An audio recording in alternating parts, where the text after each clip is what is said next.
right. Good afternoon, good evening. My name is Alden Landry. I am the current president of the Academy for Diversity, Inclusion, and Emergency Medicine, or ADIEM, as some of you may know it as. And it is a pleasure to host this discussion on pathways to professorship. We in the ADIEM community have been thinking about ways to be more engaged with our growing membership of the Academy. And we recognize through conversations with our members, as well as through some data we've received from our survey, that there needs to be more discussion around this career advancement component of the process, right? We all want to know what it's going to take for us to get from assistant to associate and associate to professor. And if you're at an institution like mine, you start off as an instructor, so you have an even extra level of barrier to get over. That said, we are going to do this discussion as well as another discussion in the future for some of our junior faculty to have a discussion around finding your stride in academics. And then we're also going to have a discussion and also in the future for our trainees about making that transition from trainee to faculty. So this is all part of our professional development series that we're going to be bringing into our ADIEM discussions. We have two amazing speakers tonight who are a part of what we so lovingly call the Dead Presidents crew of ADIEM. We have Dr. Bernard Lopez and Dr. Sheryl Heron, who are going to lead us through their journeys and then also help to answer questions. Now, I just want to make sure that you all know that the chat is open and we will be using that to field some discussions. I know not everyone is comfortable with coming off of mute, asking their questions. So I will be monitoring the chat. So if you have questions for either Dr. Lopez or Dr. Harren, feel free to join in the discussion by asking your questions there. And I just really want to try and frame this discussion just by sharing two slides. And so hopefully you all can see my screen sharing now. This is data from the AAMC, and I literally just went and screenshotted this because I thought this would be a great backdrop for our discussion and really wanted to highlight the relative lack of diversity amongst full professors within our profession of emergency medicine.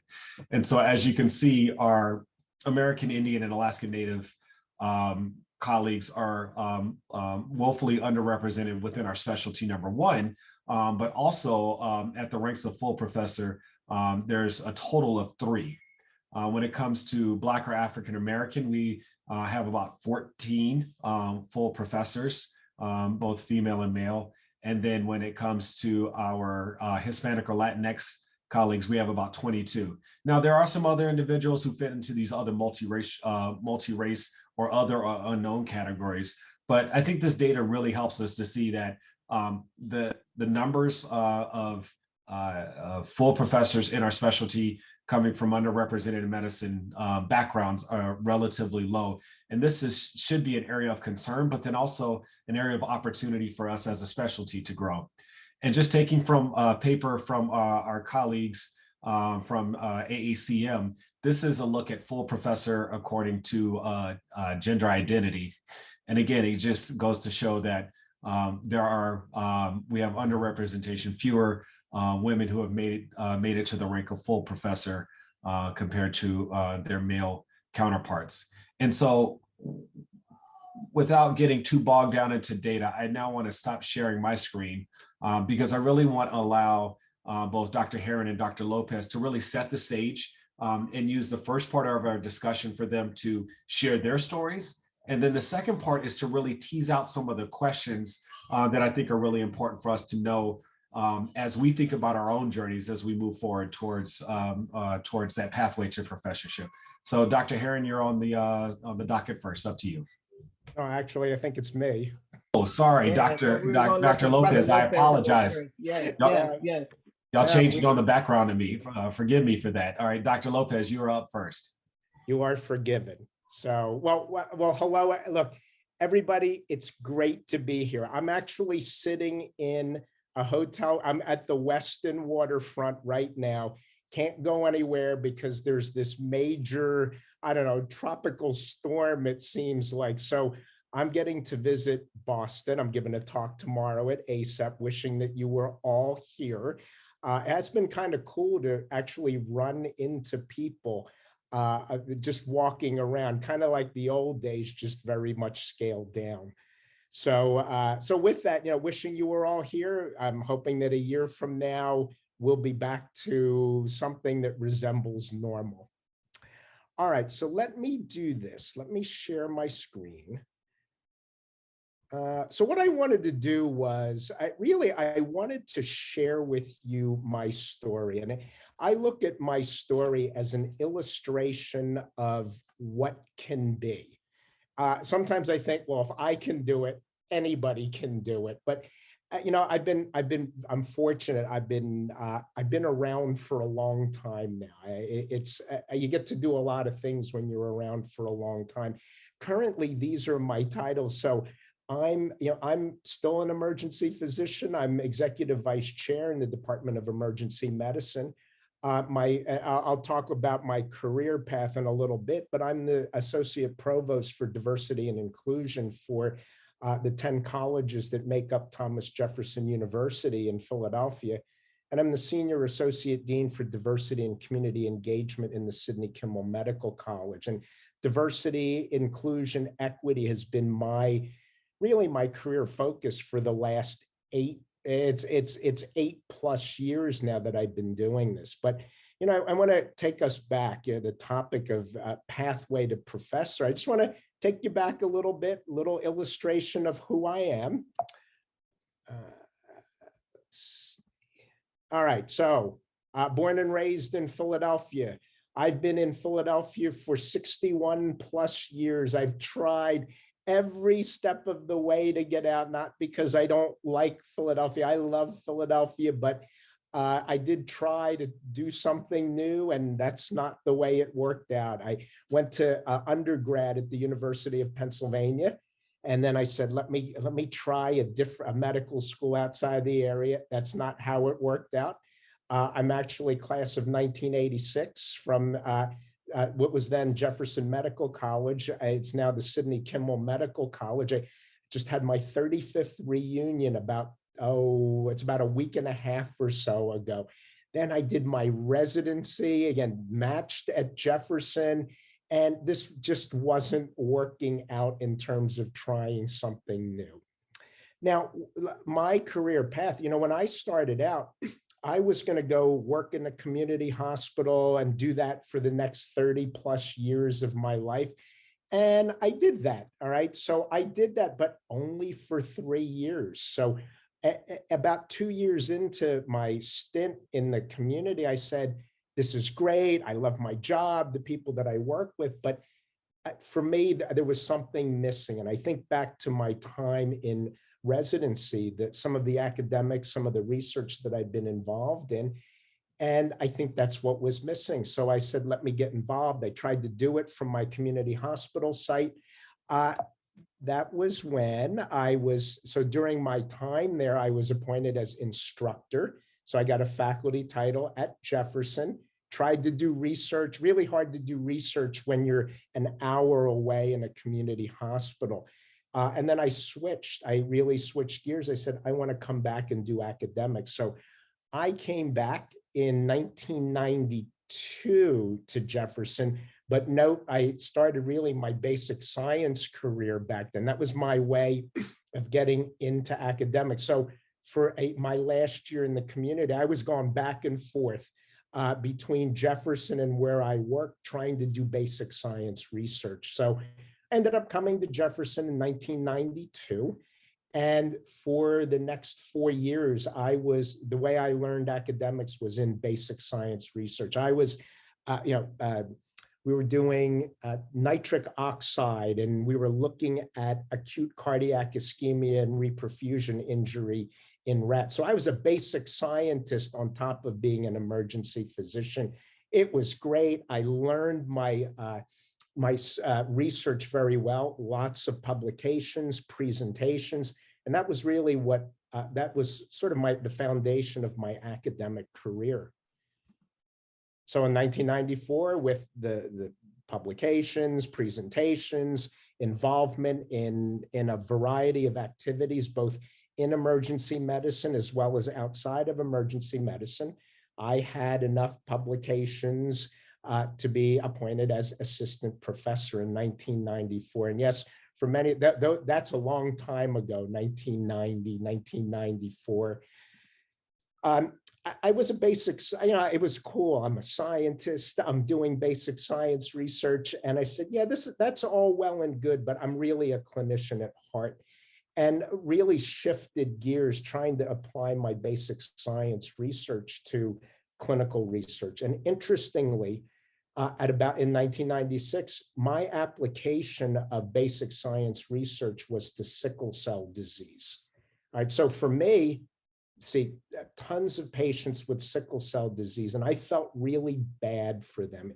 Here was this terrible disease that people had that they didn't do anything to get this. They were born with it. They were, what did they do wrong? They had, well, this comes out wrong. They had the wrong parents. They had the wrong genetics. But here I felt bad for these patients who had this terrible disease. And I said, I want to do something to help patients. I want to take my basic science work and apply it to clinical science. And that was my area of focus.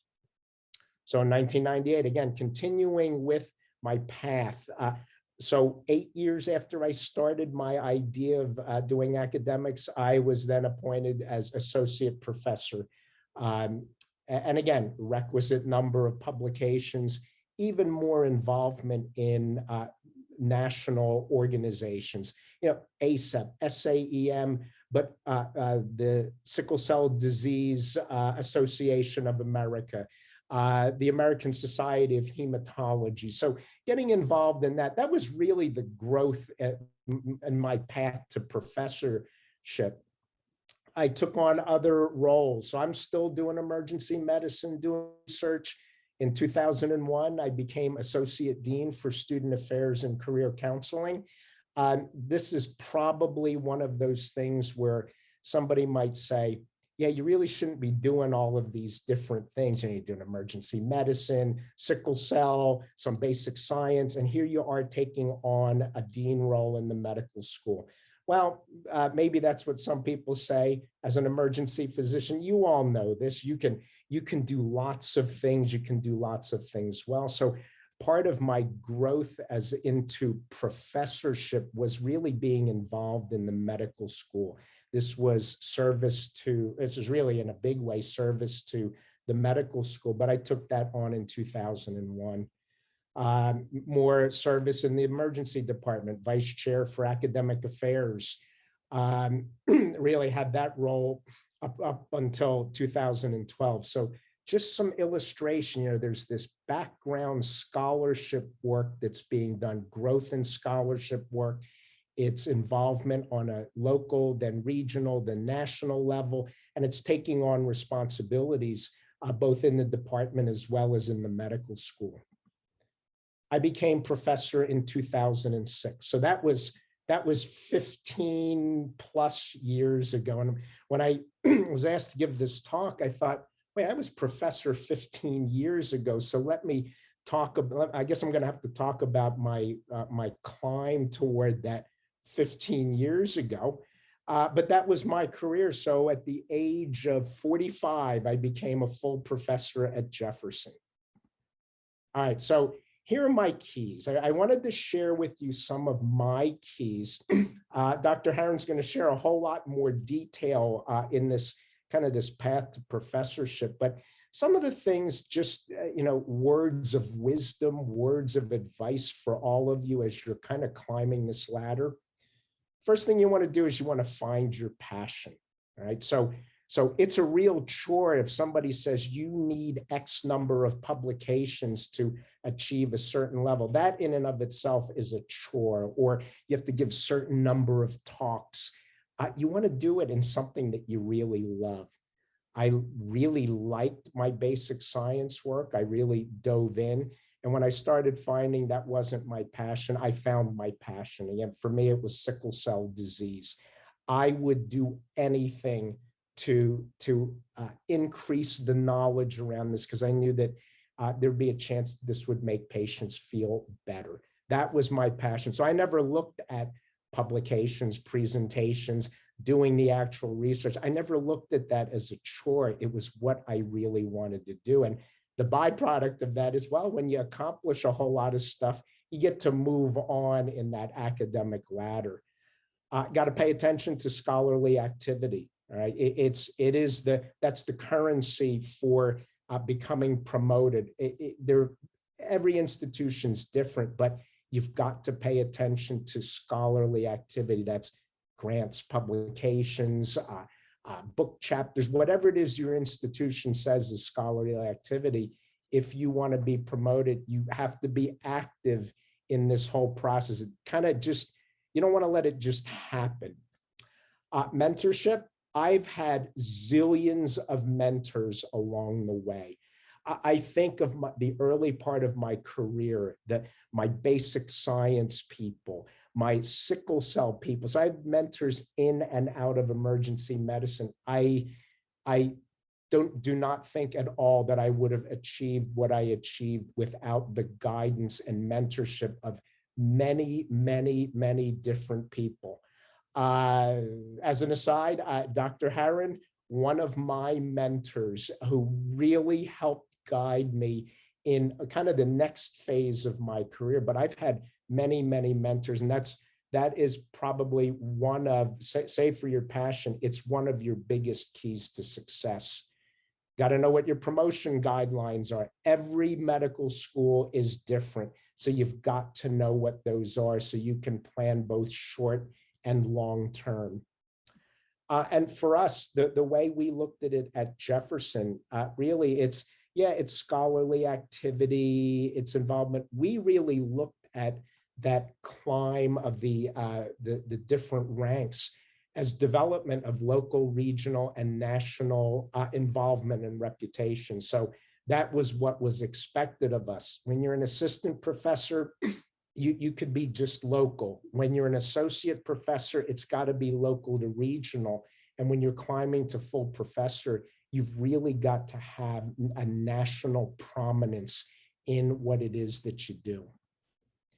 Just so that aside, so I gave you my story till 2006. I was on the path to becoming a chair of an academic emergency department. This is what I was building my career to. But in 2013, something changed my career. Long and short of it was I was asked to become the Associate Dean for Diversity and Community Engagement in the medical school. Sounded like a really good idea. I had no idea what I was actually getting into. This is about the time when Dr. Harren provided some of her mentorship to me in this area. I took this on. In 2017, I added the role of Associate Provost for Diversity and Inclusion for our university. And I approached this. So I'm already a professor. The good thing about once you make it to professor, you're kind of good. You can kind of do whatever you want to do. But I always looked at this as, well, I'm going to do the same exact thing that I've done in my EM career, my sickle cell career. I'm going to publish. I'm going to present. I'm going to be a local, regional, and national, what do you say, a nationally prominent person. It's the same approach. I like to think I really just approached my second career in the same way. I said, you want to be as good as you were for EM, you got to do the same thing because you're in an academic medical center. It's important, not so much for me, but for the specialty. And when I say specialty, not just EM, I call it the specialty of diversity, equity, and inclusion. All right, so that's my story. All right, just an illustration of what it is that you can do, but really what I think it takes to get to those points and some of the keys. So with that, from one, I don't know, we were given the title of dead. So if you can be dead and alive, one dead and alive ADIEM president to another. With that, I'll turn it over to you, Dr. Harren. You know what, Dr. Lopez, I thank you for that, sir. I refuse to be a dead president, but I will take it for what it is. So welcome everyone. I want y'all to buckle up. I'm going to go very quickly because what I want to do is really get to your questions, and please put them in the chat. Hopefully you can see my screen. Tell me it's shared. I have technical issues. If it's not shared, give me a thumbs down. So You're you know, good. when asked to talk about, thank you, the pathway to professorship, I look at it as paying it forward. So getting there is not the goal. Getting there is to be an exemplary person to get you there so that you can make a difference. Here's my disclosures, and I'm going to give you some pearls along the way. This is a national talk. Everyone who hears me and knows me that everything you do counts. So this is a national talk. So here is my disclosure slide. So this is going to go on my CV as part of my growth and development, and everything that you do should be reflected in that space. The objectives here, which is about every talk, is to reflect on the journey for myself, understand the opportunities. We want to get to your questions around perils and pitfalls, but really get to the Q&A about what's on your mind. So I always start with who I am, not what I do. I am Jamaican, proud of that. 1968 came when Martin Luther King Jr. was assassinated. My family's down there on the bottom. I'm of strong faith, family oriented, and I know that you don't have to have it all figured out to move forward. So certainly didn't know that when I first came here. And the journey for me, like Bernie, spanned 25 years. That's how long I've been in this work as an emergency medicine physician, starting with my role as an injury control fellowship and fellow in 1996 at Emory and Grady, understanding the historical import. I will give a shout out to the good Dr. Tyson, who's on the line. She was my first class of Black folk who, when I got there, she's like, "Oh, well, who are you? I didn't know we had Black female faculty." And that was a real. I was the first Black female faculty, and Dr. Tyson was one of the three, along with Dr. Pierce, who was now on the SAEM board. And so, you know, representation matters, and seeing where you go matters even more. Quickly jumped into a role as an ARD, assistant residency director, got my toe wet in GME. At the time, was an assistant professor, and really started to ask the question of why it matters. Going back to Dr. Lopez, and I'm sorry, I'm gonna call you Bernie. You know, this whole formality, it's Bernie, okay? So I appreciate Dr. Heron, but to me, it is Bernie, okay, Dr. Lopez? Just gonna call you Bernie. So we talked about publication, and we'll get to that in a minute. And it's about your passion and what you are interested in. And I just simply ask questions, right? I publish for three reasons: what pains me, what perplexes me, and what pisses me off. What pains me was really about the domestic violence and why people, women in particular, were being battered. What perplexed me was simply the reality of why Black and Brown people aren't represented in the narrative of the world. And what really pissed me off, you know, is around the sadness that we see with wellness and well-being. And it really pisses me off as a profession that we have subjected ourselves to this burnout and suicidality. So I started to think about my life as a learned scholar in those constructs and started to publish on that. And then I started to back sorry, started to think about this in a very real way as I started to move forward in about 8 years, where I became an assistant dean. I started to think outside the box as it relates to P4, which is the President's Commission on Race and Ethnicity at Emory, to amplify my area of interest in DEI. I became an assistant dean. And this is one thing that's important in your growth and development is I got engaged with the Executive Leadership for Academic Medicine, because involving yourself in national groups, national organizations to share and meet other people is absolutely key. Along the way, I was always engaged with the National Medical Association. I'll get to that in a minute. Fast forward to 2013, I became a vice chair because there was a need, and part of the role of promotion is being ready and prepared to jump in, showing up, being engaged, and people will seek you out. Got a chance to speak as a Hamilton Holmes speaker, first Black man to be a student at Emory School of Medicine. And in 2012, became the founding chair of ADIEM, which really sent me into a spin of how does SAEM, what is their role, what is their responsibility as academicians, And it was a privilege to serve in that role. Now, y'all, they held me hostage for 3 years, but I was able to then bring along the good Dr. Bernie to take this on because we realized that this matters, this is important. Fast forward to today, and I have to say between 2013 and 2017, I became a full professor. In 2014, I'm a pause there. I'm a pause there because Dr. Leon Haley and I, God bless him, I carry him every day, got promoted at the same time. 2014, he became a full professor. I became a full professor. First Black man at Emory, first Black woman at Emory in emergency medicine, I would offer in the nation. So we were palpably aware of our responsibility and our role and determined and decided that this is what we would do together. Today, as an associate dean for community engagement, equity, and inclusion, linking it to the constructs around wellness and engagement, and then really putting it out.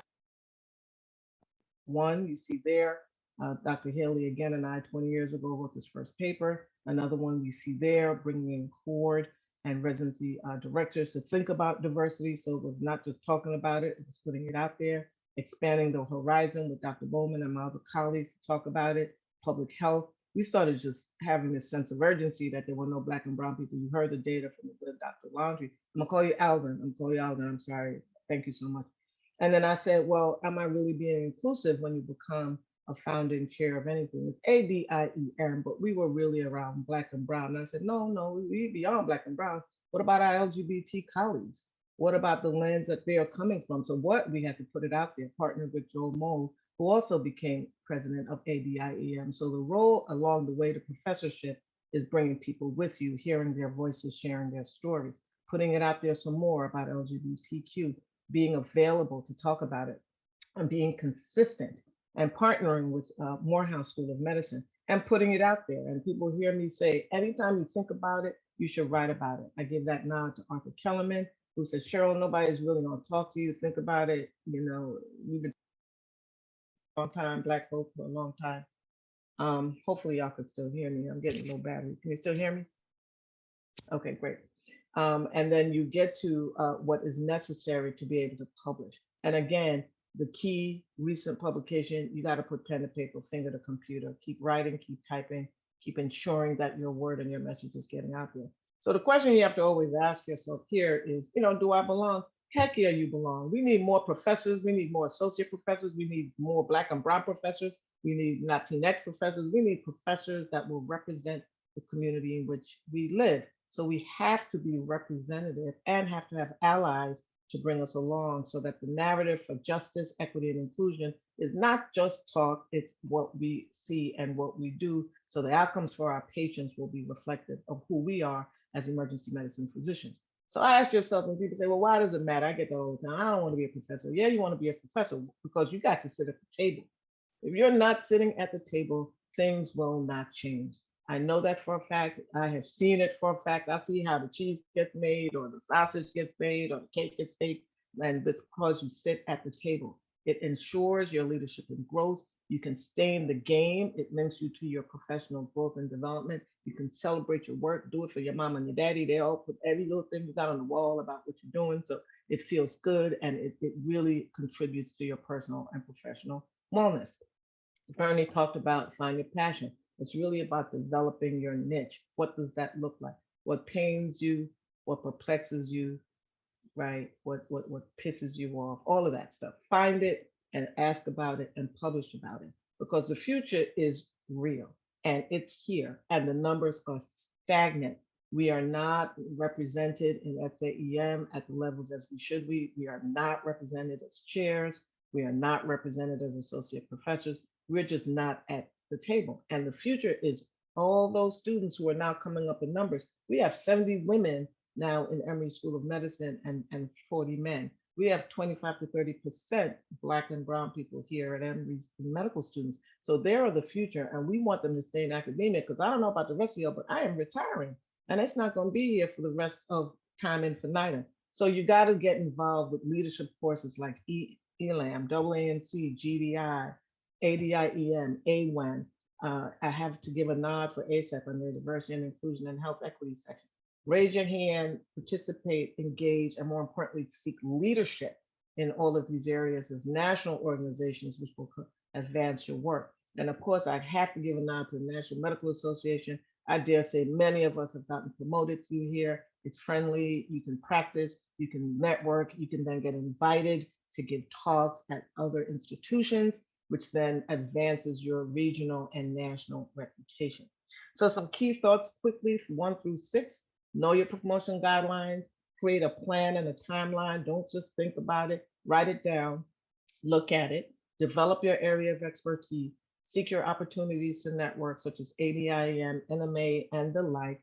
Publish, publish, publish, publish, publish, involve yourself in research and scholarly work, and document everything. It's surprising to me as vice chair around faculty when I ask people what they're doing and I look at their CV. I said, what happened to what you did in the community? What happened to what you talked about at a national meeting? What happened to this talk? You see, this is a national talk. Trust me, this is going on my CV and it has everything that is related to it. So you document everything. And it's true that, for example, we look at this racial and ethnic diversity in academic emergency medicine. Darwin and many people on this paper, some of whom are on this call, we engage and involve each other. So jump on a paper, y'all. Find out what's going on and publish. There is an appetite for DEI work right now. There is no reason that you can't engage. And we found that some of these things, as it relates to promotion, is real. Again, you got to look at the data and the evidence, develop a plan, foster community, participate in studies. Go and see what ADIEM and SAEM is doing. I went on the website and they talk about diverse faculty recruiting. And I can't not talk about, the Black tax or the minority tax, as it were, where our non-URMM faculty, they got their research chief and service down, they got it down to a science. We are in there with the clinical, the diversity efforts, isolation, mentorship. We got all of this stuff on the scale that is not balanced. So the goal is to really remember that, find out where you are going to live, lie, and check with the realities of this work and engage. A recent policy statement out of ASAP, a paper that is in publication, the good Dr. Laura O, who's on faculty here, and many people who are on this call. I believe Jordana, I saw her as part of this. Everybody on this paper, okay? And we talk about what does this mean and what are the barriers to promotion for women in URM groups. And they have a 15, step areas that are involved. I just put a sample here, which is around inclusivity, making sure you have advocates, tracking and publicizing around recruitment to retention, research, mentorship, and the recognition of equity. So this, word cloud really sums it up here. Listen, grow, understand, engage, create, share, think, express, because the opportunities are real. But I love this statement here, right? Which tells us that when opportunity comes, it's kind of too late to prepare. I did not think I was going to be an associate dean for community engagement, equity, and inclusion in 2020. But along the way, I prepared for that by engaging and publishing and getting myself involved so that when the opportunities came, it was easy to jump up, jump in, and be that person. So I was prepared to chair our wellness working group at Emory. I was prepared to be the associate dean in 2020. And I'm prepared now to serve you, recently voted in as the Southern Regional Rep for the AAMC GDI, which I would offer that you all consider engaging in. People say, well, Sheryl, you got to get in line. They really have a framework of how you're going to get there. I got voted in one shot, one kill. Probably shouldn't say that as an injury prevention specialist, but the reality was I was prepared, right? So out of the stone came the growth and the development from assistant to full professor, and it is by engagement and participation. And I would offer once again, and we'll turn it over, you got to reflect on the challenges that you are going to face and what are you going to change as we look ahead to why promotion matters to full professorship and what you're going to do about it. We're going to get into pearls and pitfalls as we turn it over to the good Dr. Alden to take us into your questions as we are now going to stop and get back there on track. So that's me in a nutshell. And I hope that was somewhat useful for you. And I'm going to be looking for y'all to become full professors. Thank you very much. Well, thank you for your presentations. Thank you for sharing your experiences and your words of wisdom. I want to start off with a couple of questions. that I have prepared based off of my thoughts when we were putting this presentation together. But I just want to let everybody in the audience know that if you have a question, put it in the chat. If you want to keep it anonymous, you can send it directly to me and I will ask the question. So please, let's try and take advantage of these two wonderful resources, two wonderful humans who have shared time on their Tuesday evening to be here with us. And I guess my first question is, and I know this is something that I struggled with early on in my career, is what kept you motivated to be in academic medicine? Bernie, your position is a little bit different because you weren't in academic medicine and then switched in. Sheryl, it seems like you were in academic medicine from the beginning, but what kept you motivated to be in this space? And we've seen tons of articles about some of our colleagues who've left academic medicine. And so how did you stay motivated to be in this space? It's easy for me, and I'll just say this: I was truly blessed and privileged to be in a department that had the leadership, who had a vision to be able to say, you know what, this is something you can and must do going forward. I'm the only doctor in my family. I really understand, and the title of my presentation again is really not about me; it's really about the community and being representative of to bring others along, especially when people don't look like me, right, who are physicians. So the motivation for me really came from, frankly, my faith, my family, the leadership that is a part of my institution at Emory with Arthur Kellerman at the helm that just kept feeding me and watering me in ways. I mean, I would come up with all kind of crazy ideas, and he'd say, "Yeah, you can do that." So I know that I was probably in a very unique environment, and staying in there and pushing forward to ensure that those sorts of opportunities are afforded to others was really what kept me in the game.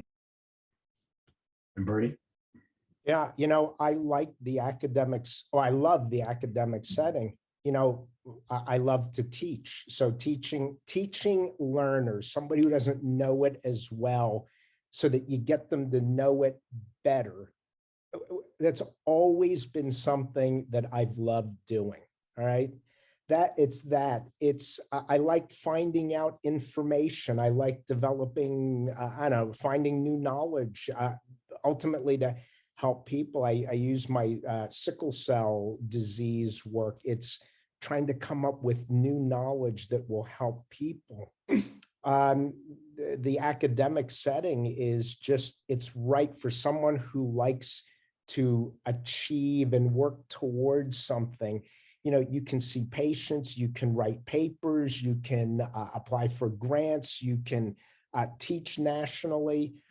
That to me was far more interesting of a career when I compared it to my time in the community. I loved my time in the community. Great job that I had, but I said, it's just not what I wanted to do. And what did I want to do? I wanted to teach. I wanted to discover new information, and I wanted to grow and develop, and it was just the perfect environment. Awesome. And, both of you have careers that are focused on diversity, equity, and inclusion. And Sheryl, you mentioned this is hot right now, right?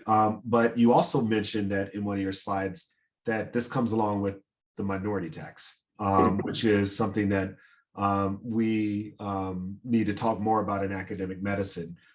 Whereas we want to do research, we want to do medical education, we want to be in ultrasound, we want to be in toxicology and all these other wonderful spaces, but we also get laden with that minority tax. And so I guess it's really a two-part question.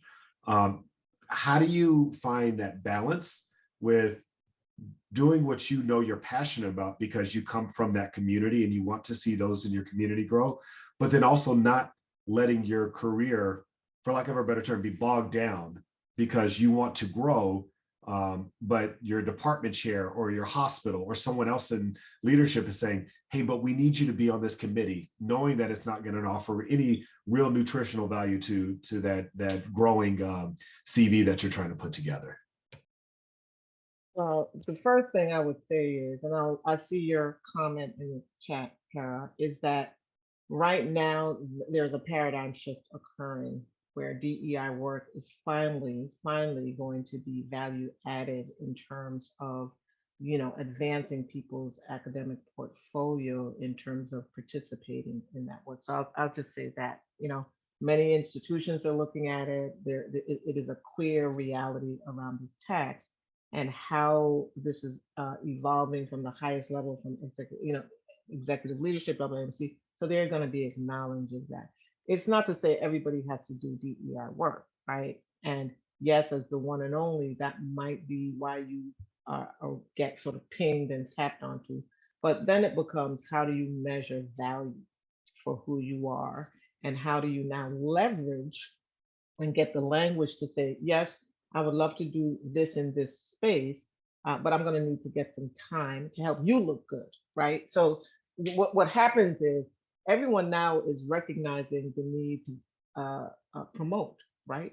Women and URIMs. And so you now need to leverage that reality for the department to seek and ask the time. And by the way, the sweat equity that you're putting in is still going to go in your CV. It's still going to be part of your narrative. But at the same time, that has to be in the back of the mind. And when we talk about what the promotion criteria are, you have to start to check off the box and you then try to balance. Nobody commented on my stellar tan that I got from 2 weeks in St. Croix because I do not and will not subject myself to not care for myself while I'm moving forward. So you have to have some guardrails too, Alden, around what that looks like. And that's why it goes back to your timing and making sure that if you put something on the wall, once you know what the metrics are, and you have sponsors and others to say, okay, you have a lot of talks. I was told, stop talking, I talk. You need to start writing. And to your question, Tara, about how do you publish and how you collaborate, that's where you truly find some residents, some students, some others who have the bandwidth to help jump in. Darwin is a master at that. Darwin got at least 2 not there calling me about some kind of project. Hey, man. Darwin boat. So you have to really look at who your human resources are and who the people are that can help guide you and help push forth some of the work. And just what you're doing, Kara, reaching out to people who could partner with you. Also, not just in emergency medicine, but outside, i.e., I publish with, psychiatrists, psychologists, I jump into different spaces where my voice is value added. So that's the short sort of answer. At the same time, making sure that we put the guardrails up personally and professionally. Bernie, you may want to add. Yeah, that's a tough one because you want the guardrails, but you don't want the guardrails. But this is what you do in academic medicine, period. You're always going to be asked to do more things than you feel that you can do. Right? I don't know. That's just if it's not DEI work, it's something else. A committee for the department or for the medical school. My advice would be you really have to focus on your own career. I think it's vitally important if you're in academics that you are climbing that ladder. It's the currency, it's the seat at the table. For hopefully many of you, it's pay. I'll tell you at Jefferson, there's real incentive to become an associate and a full professor because you get paid more. Once we switched to that, all of a sudden, everybody was interested in how quickly can I do it? What are the requirements? So, it's really important that you're working towards that. I think you find ways. So through ADIEM, we'll always continue to plug ADIEM because I'll tell you, there have been opportunities for publications, presentations that get onto your CV and they count.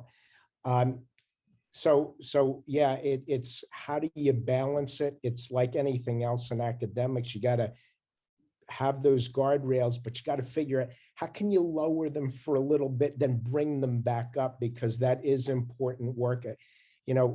So yeah, that would be my advice on that.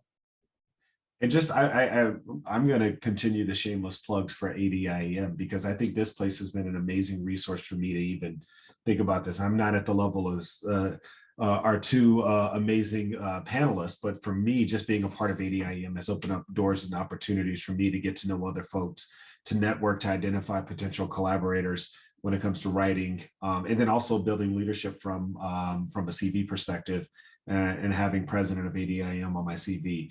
And you talk about, Bernie mentioned it earlier about going from local to regional, regional to national. ADIEM is national. And so having this space on your application, on your CV really builds you up. And so I encourage everyone listening in, if you haven't found a home in SAEM for you to grow personally and professionally, come to ADIEM. I don't want to sound like Suge Knights, if you want you don't want a producer dancing in the background, not that type of thing, but we have a great opportunity for you to get support and growth if you're a part of ADIEM. And now, if I real quick story, all right. So this was maybe 3 years ago, sometime pre-pandemic. This was we had our business meeting, then we had a little reception after, and I'm sitting and I met someone named Bisan Salhi. Okay, so we're just talking. She was new.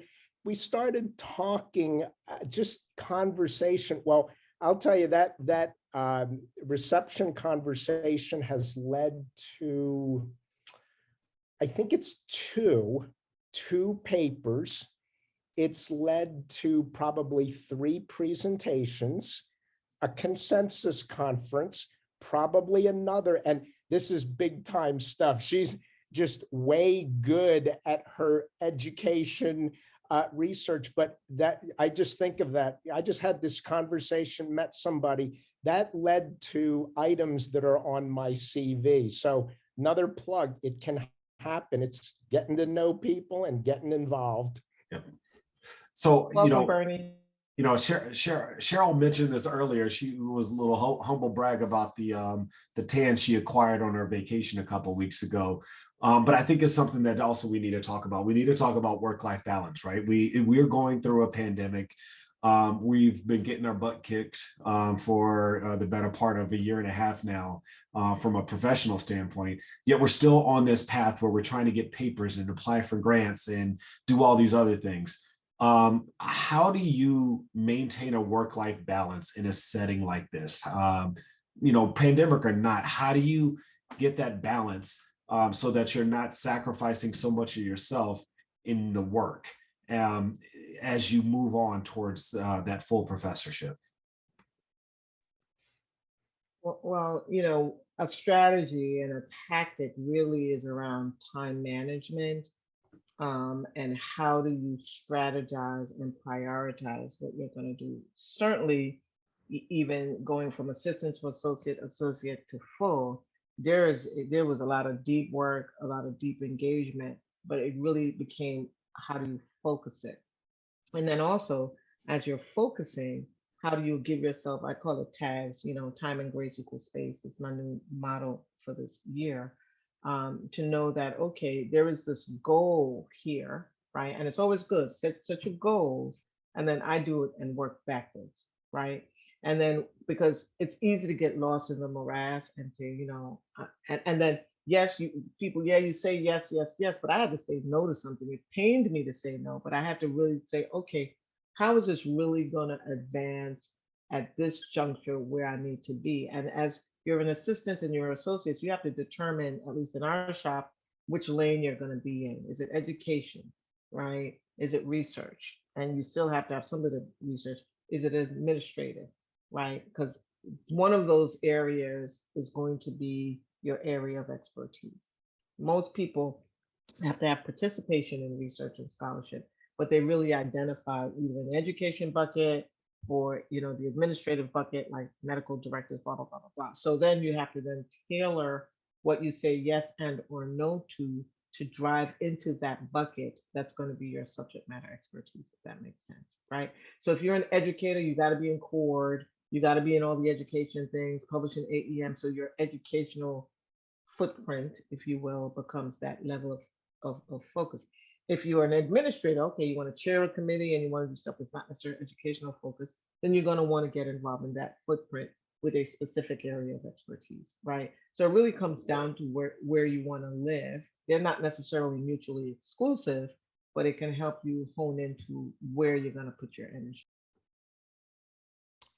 Yeah, that's great advice. I'll tell you, early in my career, I said yes to everything.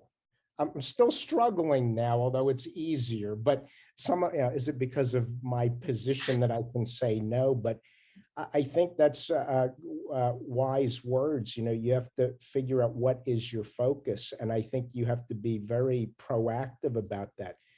Is what I'm being asked to do, does that relate to my bigger long-term goal? Now, sometimes you take on stuff just because it sounds fun and it has nothing to do with your long-term goals. Sometimes you develop relationships that way, but really, you really need to figure out, is what I'm being asked to do going to help me to get to where I want to get to?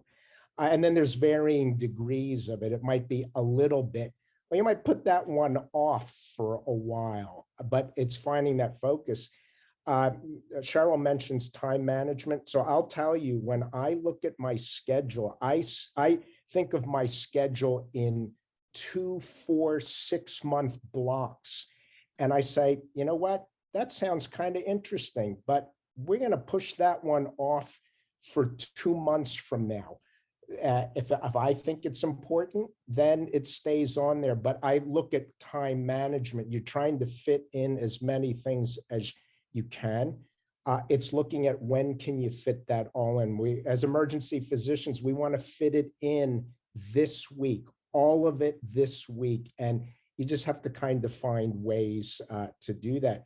One great advice that was given to me, this is from my community hospital job: schedule your personal time as well. All right. You don't have to tell people, oh, I have scheduled to go to this football game.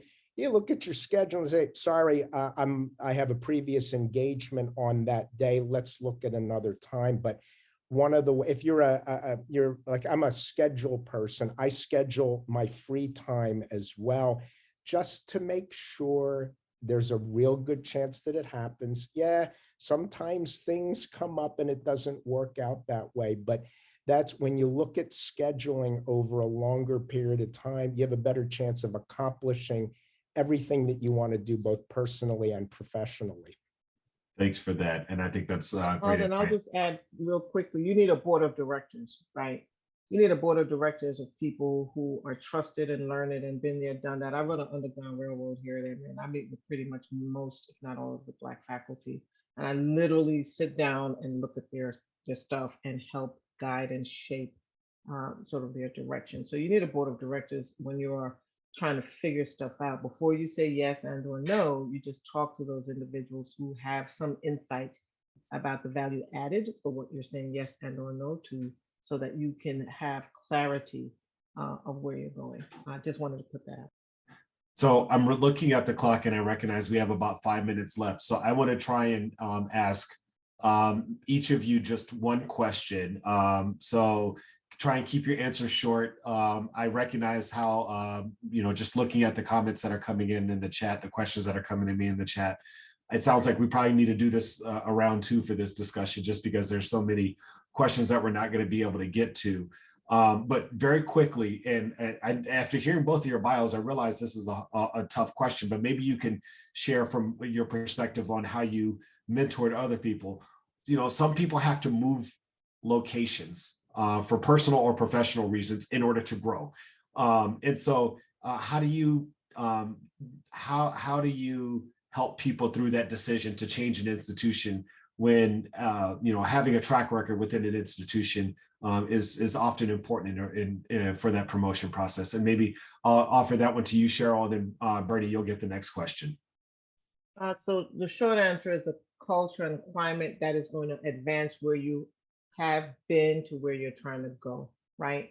So, and the negotiation, and that's a whole other talk, right? If you're going to be moving, some people negotiate into moving from assistant to associate based on what they're bringing, because different metrics and different guidelines are at different institutions, right? And now that we're in the virtual world, people have certainly the access to other people to be able to help continue that sort of space and place and what they're trying to accomplish. And so I wouldn't say limit oneself or say I have to stay. I just happen to stay at one place, but it just happened. But when you're moving forward, you're bringing yourself with you, you're bringing your value added with you to the next place. And you can use that as a negotiating tool to say, you know, I want to come in as an associate professor based on, you know, blah, blah, blah, blah, blah, blah. Right. So that's one way to do it. And I'll turn it over to Brett.